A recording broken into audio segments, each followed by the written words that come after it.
So the Atari 2600, it's a classic game system. Of that, there is absolutely no doubt. It well and truly has earned its place in the Video Game Console Hall of Fame. Is that a thing? Well, it's a big internet. I'm sure someone's made one somewhere. But the 2600 does have a bit of an issue because whilst it was the first truly successful mass market system, yes, I know, Magnavox Odyssey and all those endless little tennis game clone things came first, but Atari actually made it work, made people want to buy the things.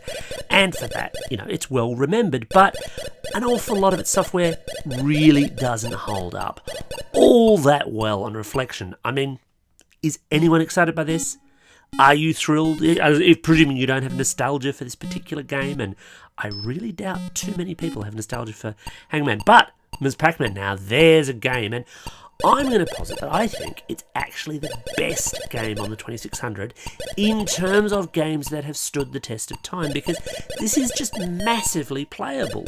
Sure, it's not quite arcade perfect, if you want that kind of thing, but within the limitations of the time, within the fact that this was a commercially released game, it's a fantastic and super tight little 8K of code. It's fabulous stuff.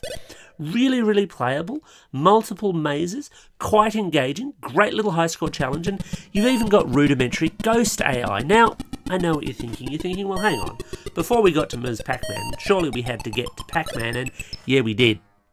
And here he is, and my God. I mean, this is not news to anyone who knows the 2600, but the 2600 version of Pac-Man's just a bit of a disaster area. It's kind of dull, and it's brown, and it's only ever this maze, and you go the wrong way along mazes, and really there's very little ghost AI. You can have more fun, killing Pac-Man. And sure, produced to a time frame, produced under a budget.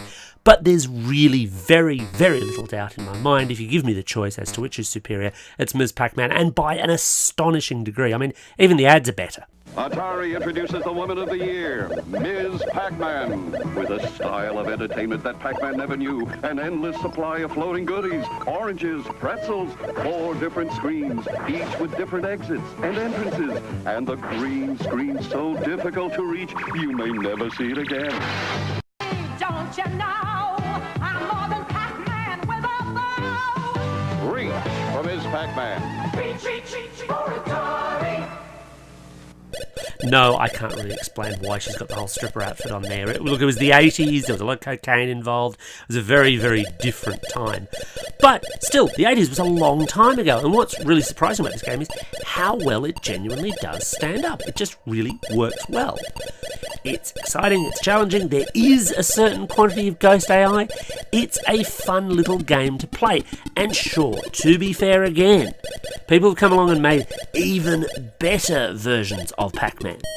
I mean, this is amazing when you consider it's running on a 2600. But it's a different kind of project. It's fan-produced, an astonishing piece of code, yes, but it's not something that's had to be produced under commercial pressures. It's not something that, in fact, could be released commercially, of course, because Namco might just have a little something to say about that. Great piece of code, but not something that was a commercial game, and that's where I think Ms. Pac-Man still really, really stands out.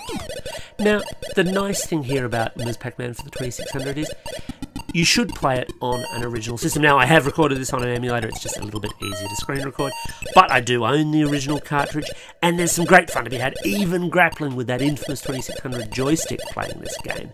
And the really nice thing there is you can do so for really a pittance. This is a super common cartridge. You just need a basic 2600 and this game, and you're set. It's well worth the time tracking it down. It's well worth the time playing, and there are plenty of 2600 games that I think don't entirely stand up to that kind of test. Thanks for watching.